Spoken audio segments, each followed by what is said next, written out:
ಎಲ್ರಿಗೂ ನಮಸ್ಕಾರ. ಇವತ್ತು ನಾವು ಪ್ರಕೃತಿಯ ಒಂದು ಅತ್ಯಂತ ಶಕ್ತಿಶಾಲಿ ವಿದ್ಯಮಾನದ ಬಗ್ಗೆ ಮಾತಾಡೋಣ. ಅದೇ ಭೂಕಂಪ. ಭೂಮಿ ಯಾಕೆ ನಡುಗುತ್ತೆ, ಅದರ ಹಿಂದಿನ ವಿಜ್ಞಾನ ಏನು? ಬನ್ನಿ ಇದನ್ನೆಲ್ಲ ಒಟ್ಟಿಗೆ ಸರಳವಾಗಿ ಅರ್ಥ ಮಾಡ್ಕೊಳ್ಳೋಣ. ಈ ದೃಶ್ಯವನ್ನೊಮ್ಮೆ ನೋಡಿ. ಭೂಕಂಪ ಅಂದ್ರೆ ಸಾಮಾನ್ಯವಾದದ್ದಲ್ಲ. ಅದರ ಶಕ್ತಿ ಎಷ್ಟಿರುತ್ತೆ ಅನ್ನೋದಕ್ಕೆ ಇದೊಂದು ಉದಾಹರಣೆ ಅಷ್ಟೇ ಅಲ್ವಾ?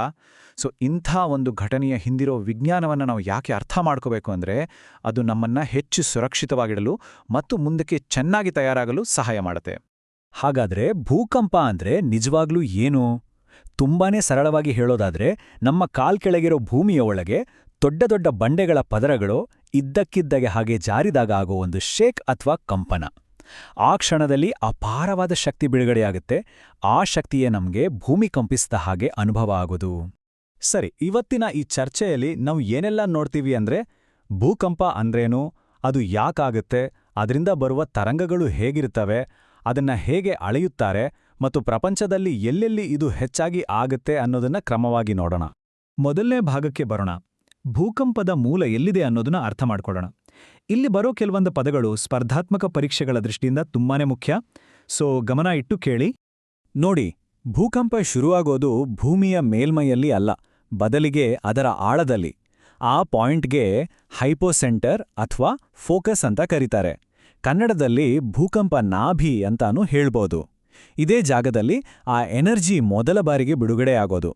ಈಗ ಆ ಹೈಪೋಸೆಂಟರಿಂದ ಅಂದ್ರೆ ಭೂಮಿಯೊಳಗಿನ ಆ ಪಾಯಿಂಟಿಂದ ನೇರವಾಗಿ ಮೇಲಕ್ಕೆ ಭೂಮಿಯ ಸರ್ಫೇಸ್ಗೆ ಒಂದು ಲೈನ್ ಎಳೆದ್ರೆ ಸಿಗುವ ಪಾಯಿಂಟ್ಗೆ ಎಪಿಸೆಂಟರ್ ಅಂತ ಹೇಳ್ತಾರೆ. ಇದನ್ನೇ ಹೊರಕೇಂದ್ರ ಅಂತಾನೂ ಕರೀತಾರೆ. ಅಲೆಗಳು ಮೊದಲು ತಲುಪೋದೇ ಇಲ್ಲಿಗೆ. ಹಾಗಾಗಿ ಅತಿ ಹೆಚ್ಚು ಡ್ಯಾಮೇಜ್ ಆಗೋದು ಸಾಮಾನ್ಯವಾಗಿ ಇದೇ ಜಾಗದಲ್ಲಿ. ಈ ಚಿತ್ರ ನೋಡಿ, ಇದು ತುಂಬಾನೇ ಕ್ಲಿಯರ್ ಆಗಿ ತೋರಿಸುತ್ತೆ. ಕೆಳಗೆ ಆಳದಲ್ಲಿರೋದು ಫೋಕಸ್ ಅಥವಾ ಹೈಪೋಸೆಂಟರ್, ಅದರ ನೇರ ಮೇಲೆ ಸರ್ಫೇಸ್ ಮೇಲಿರೋದು ಎಪಿಸೆಂಟರ್. ಈ ಎರಡರ ವ್ಯತ್ಯಾಸ ಪರೀಕ್ಷೆಗಳಲ್ಲಿ ಗ್ಯಾರಂಟಿ ಕೇಳುವ ಪ್ರಶ್ನೆಗಳಲ್ಲಿ ಒಂದು. ಇದನ್ನ ಚೆನ್ನಾಗಿ ನೆನ್ಪಿಟ್ಕೊಳ್ಳಿ. ಹಾಗಾದರೆ ಭೂಮಿ ಕಂಪಿಸೋದನ್ನ ವಿಜ್ಞಾನಿಗಳು ಹೇಗೆ ಪತ್ತೆ ಮಾಡ್ತಾರೆ? ಅದಕ್ಕೆ ಅವರು ಸೀಸ್ಮೋಗ್ರಾಫ್ ಅನ್ನೋ ಒಂದು ಉಪಕರಣವನ್ನ ಬಳಸ್ತಾರೆ. ಇದು ಹೇಗೆ ಅಂದ್ರೆ, ಡಾಕ್ಟರ್ ನಮ್ಮ ಹಾರ್ಟ್ ಬೀಟ್ ಚೆಕ್ ಮಾಡೋಕ್ಕೆ ಇಸಿಜಿ ಮಷೀನ್ ಬಳಸ್ತಾರಲ್ಲ ಹಾಗೆ. ಆ ಮಷೀನ್ ಕೊಡುವ ರೀಡಿಂಗ್ ಇದೆಯಲ್ಲ, ಅದಕ್ಕೆ ಸೀಸ್ಮೋಗ್ರಾಮ್ ಅಂತಾರೆ. ಇಲ್ಲಿ ಗಮನಿಸಿ, ಇನ್ಸ್ಟ್ರುಮೆಂಟ್ಗೆ ಗ್ರಾಫ್, ಅದು ಕೊಡುವ ರೆಕಾರ್ಡಿಂಗ್ಗೆ ಗ್ರಾಮ್. ಈ ಸಣ್ಣ ವ್ಯತ್ಯಾಸ ಕೂಡ ಪರೀಕ್ಷೆಯಲ್ಲಿ ಗೊಂದಲ ಮೂಡಿಸಬಹುದು. ಸರಿ, ಈಗ ಮುಂದಿನ ಪ್ರಶ್ನೆಗೆ ಬರೋಣ. ಭೂಮಿ ಯಾಕೆ ನಡುಗುತ್ತೆ? ಇದರ ಹಿಂದಿನ ಕಾರಣಗಳೇನು? ಭೂಕಂಪಗಳಿಗೆ ಒಂದೇ ಕಾರಣ ಅಂತ ಇಲ್ಲ. ಮುಖ್ಯವಾಗಿ 3 ಕಾರಣಗಳಿವೆ. ಮೊದಲನೆಯದು ಟೆಕ್ಟೋನಿಕ್ ಭೂಕಂಪಗಳು, ಎರಡನೆಯದು ಜ್ವಾಲಾಮುಖಿ ಭೂಕಂಪಗಳು ಮತ್ತು ಮೂರನೆಯದು ನಾವೇ ಸೃಷ್ಟಿಸುವ ಅಂದ್ರೆ ಮಾನವ ನಿರ್ಮಿತ ಭೂಕಂಪಗಳು. ಬನ್ನಿ ಒಂದೊಂದಾಗಿ ಡೀಟೇಲ್ ಆಗಿ ನೋಡೋಣ. ಪ್ರಪಂಚದಲ್ಲಿ ಆಗೋ 100ಕ್ಕೆ 90ರಷ್ಟು ಭೂಕಂಪಗಳು ಇದೇ ಕಾರಣದಿಂದ ಆಗೋದು. ನಮ್ಮ ಭೂಮಿಯ ಮೇಲ್ಪದರ ಅನ್ನೋದು ಒಂದು ಇಡೀ ಪೀಸ್ ಅಲ್ಲ.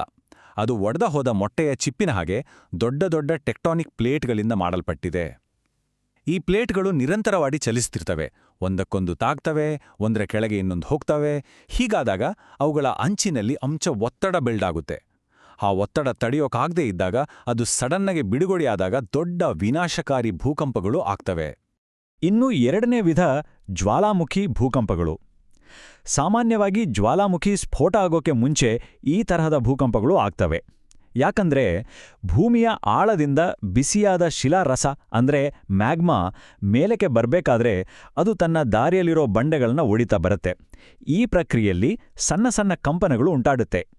ನಂಬೋಕೆ ಸ್ವಲ್ಪ ಕಷ್ಟ ಆಗ್ಬೋದು, ಆದರೆ ನಮ್ಮ ಕೆಲವು ಕೆಲಸಗಳಿಂದ ಕೂಡ ಭೂಕಂಪ ಆಗಬಹುದು. ಇದನ್ನೇ ಮಾನವ ನಿರ್ಮಿತ ಅಥವಾ ಪ್ರೇರಿತ ಭೂಕಂಪ ಅಂತಾರೆ. ಹೇಗೆ ಅಂದ್ರೆ, ಒಂದು ದೊಡ್ಡ ಡ್ಯಾಮ್ ಕಟ್ಟಿದಾಗ ಅದರ ಹಿನ್ನೀರಿನಲ್ಲಿ ಸಂಗ್ರಹವಾದ ಲಕ್ಷಾಂತರ ಟನ್ ನೀರಿನ ತೂಕ ಕೆಳಗಿರೋ ಭೂಮಿಯ ಮೇಲೆ ವಿಪರೀತ ಒತ್ತಡ ಹಾಕುತ್ತೆ.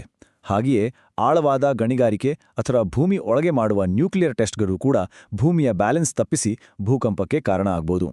ಈಗ ನಾವು ಮಾತಾಡೋ ಟಾಪಿಕ್ ಪರೀಕ್ಷೆಗಳ ದೃಷ್ಟಿಯಿಂದ ತುಂಬಾನೇ ಇಂಪಾರ್ಟೆಂಟ್. ಭೂಕಂಪನ ತರಂಗಗಳು ಅಥವಾ ಸೈಸ್ಮಿಕ್ ವೇವ್ಸ್. ಭೂಕಂಪ ಆದಾಗ ಬಿಡುಗಡೆಯಾಗುವ ಎನರ್ಜಿ ಇದೆಯಲ್ಲ, ಅದು ಸುಮ್ಮನೆ ಇರೋ ನೀರಿನಲ್ಲಿ ಕಲ್ಲೆಸೆದಾಗ ಅಲೆಗಳು ಹರಡ್ತಾವಲ್ಲ, ಹಾಗೆ ತರಂಗಗಳ ರೂಪದಲ್ಲಿ ಭೂಮಿಯ ಮೂಲಕ ಪ್ರಯಾಣ ಮಾಡುತ್ತೆ. ಈ ಅಲೆಗಳು ಹೇಗಿರ್ತವೆ ಅಂತ ತಿಳ್ಕೊಳ್ಳೋದು ಬಹಳ ಮುಖ್ಯ. ಈ ಚಿತ್ರದಲ್ಲಿರೋದು ಒಂದು ಸೀಸ್ಮೋಗ್ರಾಮ್. ಇದನ್ನ ಭೂಕಂಪದ ಸಿಗ್ನೇಚರ್ ಅಥವಾ ಫಿಂಗರ್ ಪ್ರಿಂಟ್ ಅಂತಾನೆ ಹೇಳ್ಬೋದು. ಒಂದು ರೇಸ್ನಲ್ಲಿ ಬೇರೆ ಬೇರೆ ಸ್ಪೀಡ್ ಇರೋ ಓಟಗಾರರು ಫಿನಿಶಿಂಗ್ ಲೈನ್ಗೆ ಬೇರೆ ಬೇರೆ ಟೈಮ್ನಲ್ಲಿ ತಲುಪ್ತಾರಲ್ಲ, ಅದೇ ರೀತಿ ಭೂಕಂಪದ ಬೇರೆ ಬೇರೆ ತರಂಗಗಳು ಕೂಡ ಬೇರೆ ಬೇರೆ ಸ್ಪೀಡ್ನಲ್ಲಿ ಪ್ರಯಾಣಿಸಿ ಸೀಸ್ಮೋಗ್ರಾಫ್ ಅನ್ನ ಬೇರೆ ಬೇರೆ ಸಮಯದಲ್ಲಿ ತಲುಪ್ತವೆ. ಯಾವುದು ಮೊದಲು ಬಂತು ಯಾವುದು ಆಮೇಲೆ ಬಂತು ಅನ್ನೋದನ್ನ ನೋಡ್ಕೊಂಡು ವಿಜ್ಞಾನಿಗಳು ಭೂಕಂಪದ ಬಗ್ಗೆ ಸಾಕಷ್ಟು ಮಾಹಿತಿ ಕಲೆ ಹಾಕ್ತಾರೆ.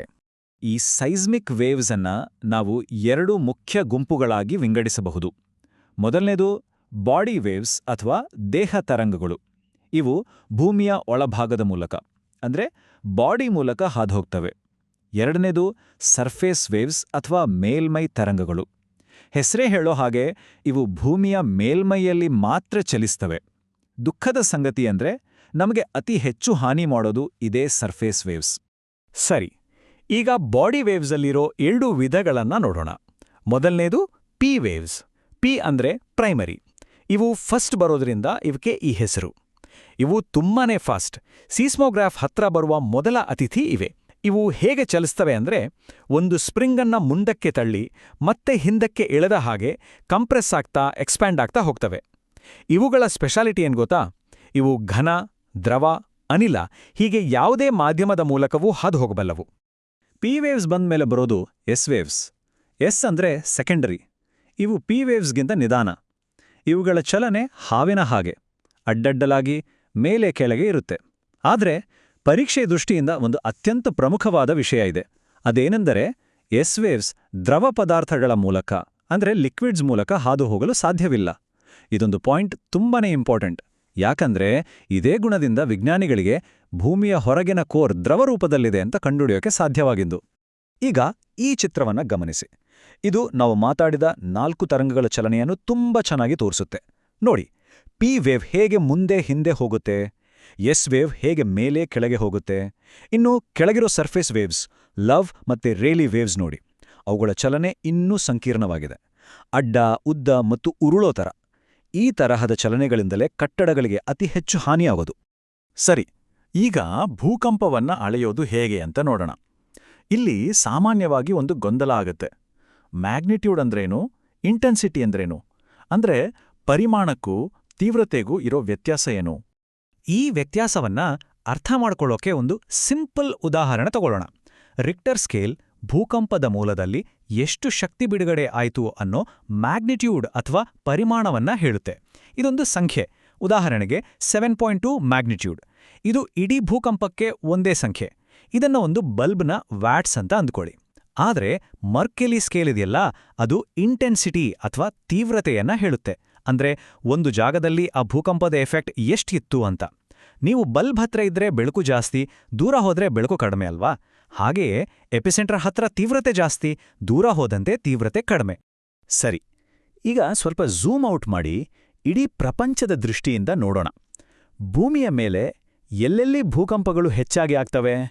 ಈ ಗ್ಲೋಬಲ್ ಮ್ಯಾಪ್ ನೋಡಿದ್ರೆ ಒಂದು ಪ್ಯಾಟರ್ನ್ ಕಾಣಿಸುತ್ತೆ ಅಲ್ವಾ?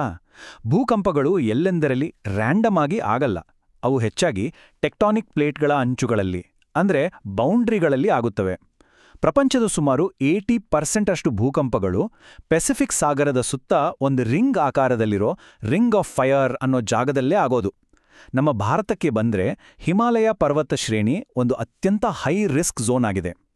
ಈ ಮಾಹಿತಿ ಯಾಕೆ ಮುಖ್ಯ ಅಂದ್ರೆ ಇದರ ಆಧಾರದ ಮೇಲೆನೆ ಸುರಕ್ಷಿತವಾದ ಕಟ್ಟಡಗಳನ್ನ ಹೇಗೆ ಕಟ್ಟಬೇಕು ಅಂತ ನಿರ್ಧರಿಸ್ತಾರೆ. ಹಾಗಾದ್ರೆ ಭೂಕಂಪ ಯಾಕೆ ಆಗುತ್ತೆ, ಹೇಗೆ ಆಗುತ್ತೆ ಮತ್ತು ಎಲ್ಲಿ ಹೆಚ್ಚಾಗಿ ಆಗುತ್ತೆ ಅನ್ನೋದು ನಮಗೀಗ ಅರ್ಥ ಆಗಿದೆ.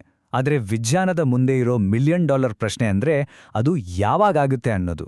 ಒಂದು ಜಾಗದಲ್ಲಿ ಪ್ರೆಷರ್ ಬಿಲ್ಡ್ ಆಗ್ತಿದೆ ಅಂತ ವಿಜ್ಞಾನಿಗಳು ಹೇಳ್ಬೋದು, ಆದ್ರೆ ಅದು ಇಂಥವುದೇ ದಿನ ಇಂಥವುದೇ ಟೈಮ್ಗೆ ಬಿಡುಗಡೆಯಾಗುತ್ತೆ ಅಂತ ನಿಖರವಾಗಿ ಹೇಳೋಕೆ ಸಾಧ್ಯನಾ? ಸದ್ಯಕ್ಕಂತೂ ಇಲ್ಲ. ಬಹುಶಃ ಮುಂದೊಂದು ದಿನ ಇದು ಸಾಧ್ಯವಾಗ್ಬೋದು. ಇದನ್ನ ಸಾಧಿಸೋದು ವಿಜ್ಞಾನದ ಮುಂದಿರುವ ಅತಿ ದೊಡ್ಡ ಸವಾಲುಗಳಲ್ಲಿ ಒಂದು. ಧನ್ಯವಾದಗಳು.